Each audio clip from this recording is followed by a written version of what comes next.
지금 여러분께서는 YTN 해직기자 노정면이 진행하는 국민TV 라디오 노정면의 뉴스바를 듣고 계십니다. 네, 각종 경제 현안을 돈이 아닌 사람의 관점에서 바라보는 선대인의 대인경제 시간입니다. 선대인 경제연구소 선대인 소장 전화 연결하겠습니다. 선 소장님 안녕하세요. 예, 안녕하세요. 오랜만입니다. 네, 오랜만입니다. 오늘은 네. 그 공기업 개혁 문제를 좀 여쭤보도록 하겠습니다. 네네. 네, 최근 박근혜 정부가 공기업 개혁의 목소리를 높이고 있는데요. 어떻게 하겠다는 겁니까? 현호석 부총리가 최근에 그 공기업 기관장들을 모아놓고 파티는 끝났다. 네. 그래서 임원들 보수라든지 직원들 이렇게 보수를 깎아라. 인원을 구조조정하라는 그런 신호들을 보내고 있고요. 그렇게 하지 않으면 공기업 인사에 대해서 이 책임을 묻겠다. 네. 또 불이익을 주겠다. 이런 이제 요란스럽게 시작을 하고 있습니다. 네.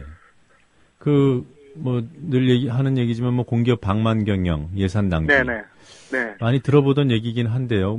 이 박근혜 정부가 원인을 특별하게 짚어낸 게 있어요? 그러니까 박근혜 정부에서 이야기하는 건 지금 이야기를 보면 네. 이 정부라든지 다른 아무 잘못이 없는데 공기업 스스로가 이 효율적으로 경영을 하지 못해서 부채가 엄청나게 생겨났고 네. 또 그렇기 때문에 소비자의 편의로 돌아갈 수 있는 국민들의 편의로 돌아갈 수 있는 부분들 예를 들어서 전기 요금이 내려갈 수 있다든지 지금 KTX 이제 수수발 KTX를 도입해서 우회적인 민영화를 하겠다고 그러잖아요. 네. 예. 그런 경우에는 철도 요금을 싸게 할 수 있는데 이 공기업들이 방만 경영을 한다. 그렇게 해서 이 국민들의 이 요금이 그러니까 편의로 돌아갈 수 있는 것 이런 것들을 지금 안 하고 있다. 이렇게 이제 주장을 하고 있는 거잖아요. 네. 근데 진짜 그런가? 왜 그 공기업들 부채가 많이 생겨나는지를 근본 원인을 따져보면 여러 가지가 있습니다만 무리하게 이 정권 차원의 그런 국책 사업에 동원되면서 부채가 늘어난 경우들이 되게 많거든요. 네. 예를 들면 LH공사 지금 이명박 정부에서 거의 부채가 LH공사의 부채가 한 65조 원 정도에서 30조 원까지 늘어났었거든요. 네. 거의 2배가 늘어난 셈인데 이게 이명박 정부에서 했던 각종 부동산 부양책에 동원된다든지 예를 들면 미분양 물량을 매입해주고 또 이 국민 보금자리 주택, 네. 보금자리 주택을 짓는다든지 해서 그게 무리하게 이제 동원되면서 부채가 엄청 늘어났었거든요. 수자원공사도 마찬가지 아닙니까? 4대강 사업 22조 원짜리 사업 하는 가운데 당초 정부 예산으로 하겠다고 이야기를 했는데 정부 예산이 모자란다는 핑계로 8조 원을 사실 수자원공사에 부채를 내서 하게 했거든요. 네. 예. 그런 식으로 공기업 방만 경영 그 자체보다는 정권 차원에서 이렇게 동원된 측면이 많고 또 그렇게 한다면서 이 정권을 잡는 과정에서 이렇게 농공 행상하는 차원에서 네. 낙하산 인사를 또 얼마나 많이 했습니까? 낙하산 인사들이 들어가서 계속 자신들이 이권을 챙기고 자신들이 이렇게 유착된 기업들에 이렇게 이 특혜를 주는 방식으로 그렇게 경영을 했었는데 그걸 지금 와서 그냥 공기업 자체만의 문제가 있었던 것처럼 이런 네. 식으로 이제 몰아대고 있으니까요. 예. 상당히 이 문제의 진단부터 좀 전도가 돼 있다. 예. 그런 느낌이 많이 듭니다. 네. 그 문제가 어디에 있는지에 대한 설명은 충분히 이해가 됩니다만 그러면 네네. 그렇기 때문에 국책 사업, 무리한 동원, 이런데 이제 공기업의 예산이 낭비되는 것들을, 그러면 막기 위해서라도 공기업을 민영화하면 되지 않겠냐.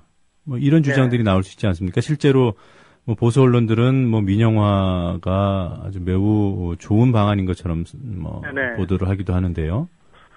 그러니까 이 사람들 논리가 이렇습니다. 지금 공기업 방만 경영이 일어나고 부채가 잔뜩 늘어난 것은 네.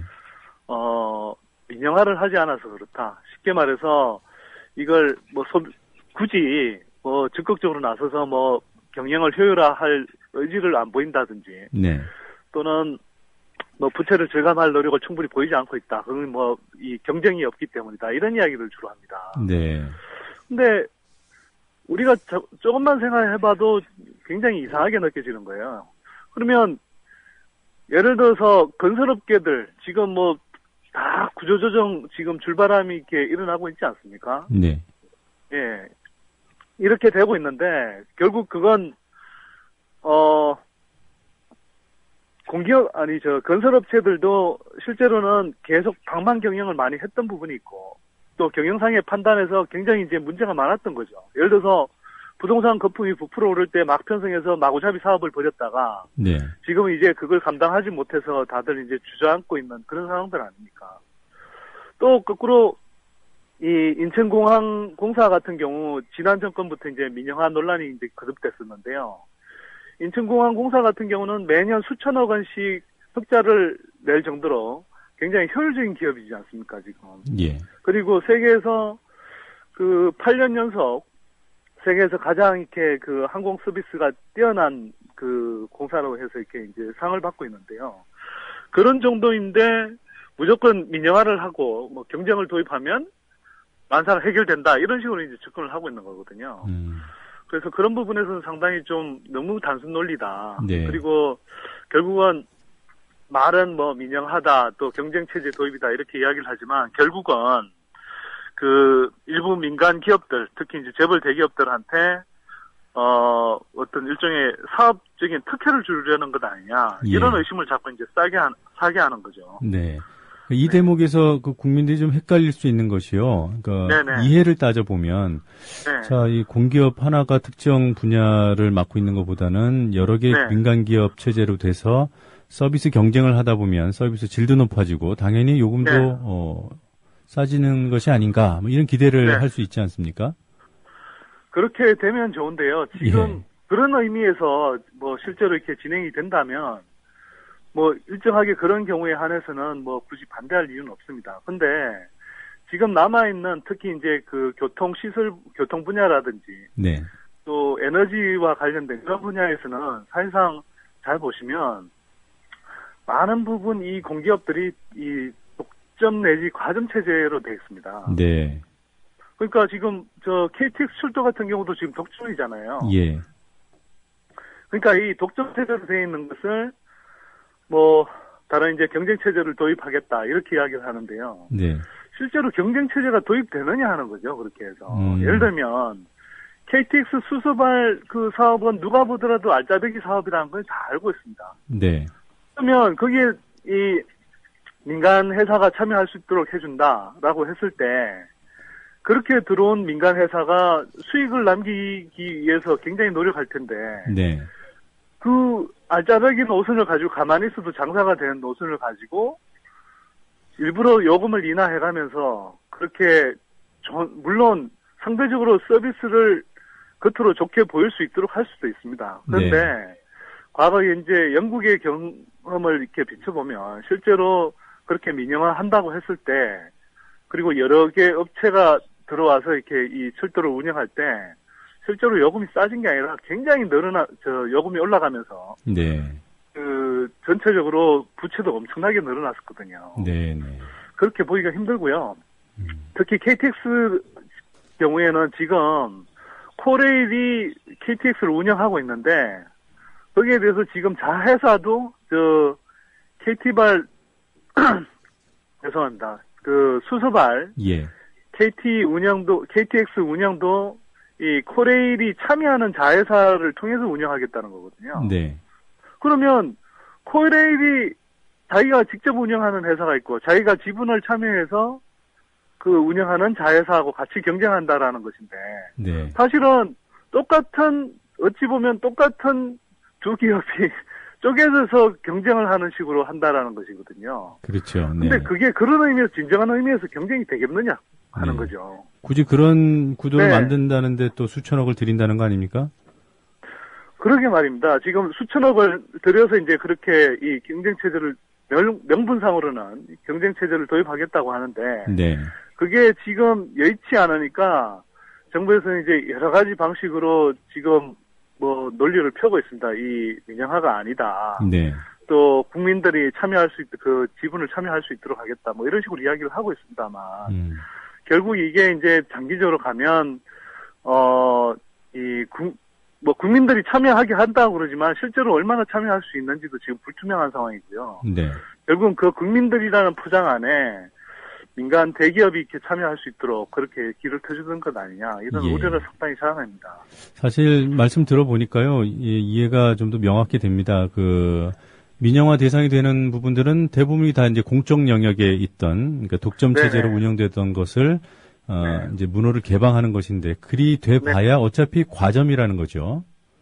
그렇죠. 가점 체제가 사업자가, 되면 그렇죠. 가점 체제가 되면 우리가 지금 잘 경험하고 있듯이 요금이 잘 내려가지를 않습니다. 그렇죠. 예를 들어서 지금 뭐 최근에 언론이 났습니다만 미국 시장에서 블랙 프라이데이라고 이제 그 추수감사절 끝난 다음에 대규모 이제 그 할인 행사를 하지 않습니까? 네.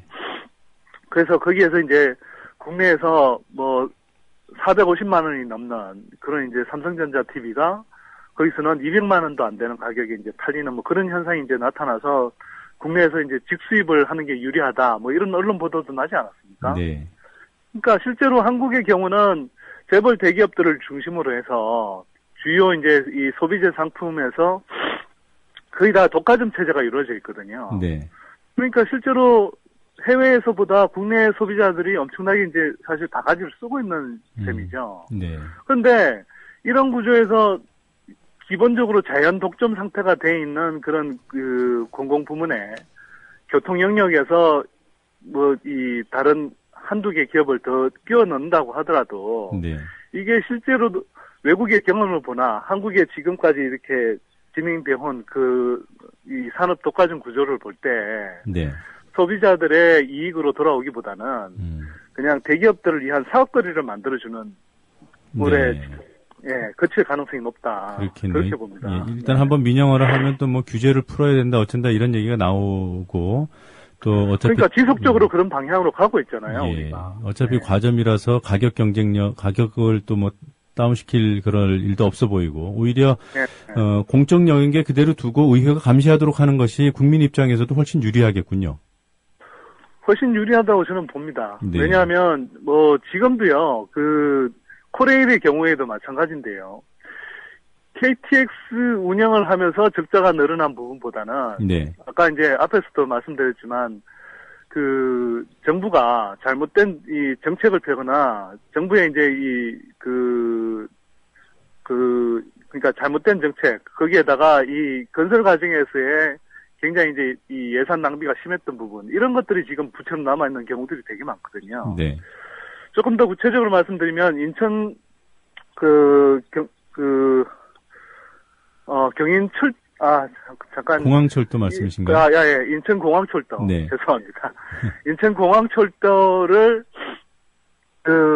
이제 예상 교통량보다 운행하면서 굉장히 이제 이 실제 교통량이 줄어드니까 네. 엄청난 부채가 생겨났고 그래서 그걸 결국은 코레일 보고 이 1조 2천억을 부채를 내가면서까지 이렇게 인수하도록 만들었잖아요. 네.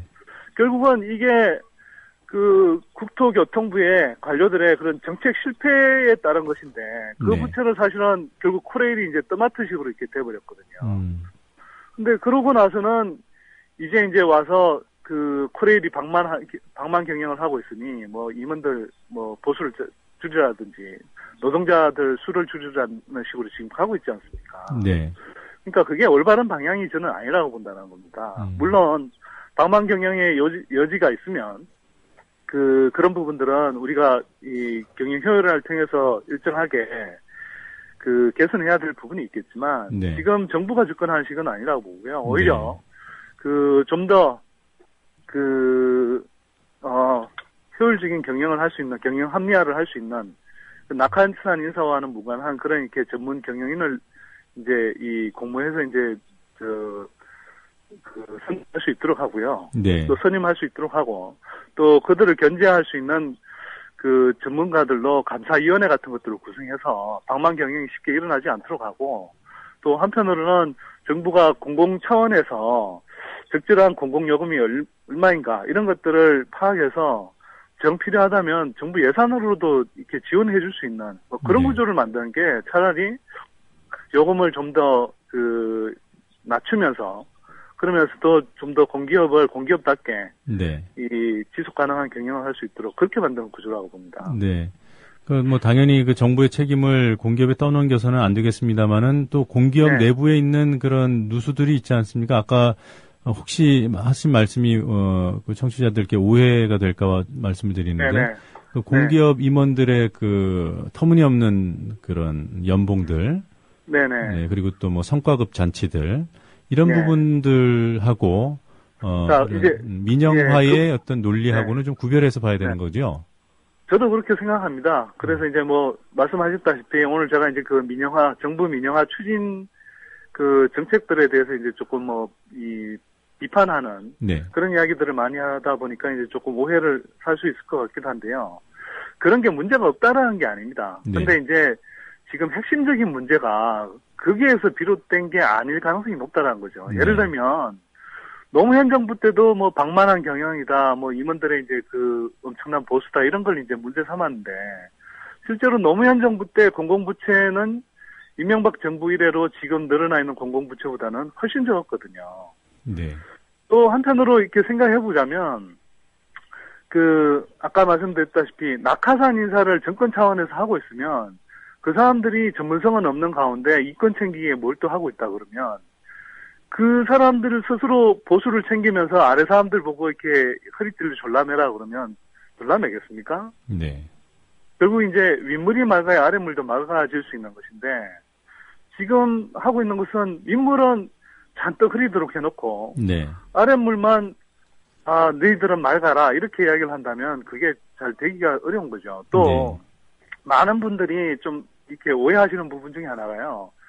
기득권 언론에서 계속 공기업 방만 경영을 이야기하면서 그 대표적인 예로 뭐 이제 임원들의 보수라든지 뭐 노조 평균적인 임금이 굉장히 높다. 네. 이런 걸 주로 이야기하니까 그게 핵심적인 내용으로 알고 있는데요. 물론 일정하게 뭐 그런 부분에서 이제 좀 뭐 지나친 부분이 있다거나 도덕적 해이가 일어나는 부분이 있습니다만 네.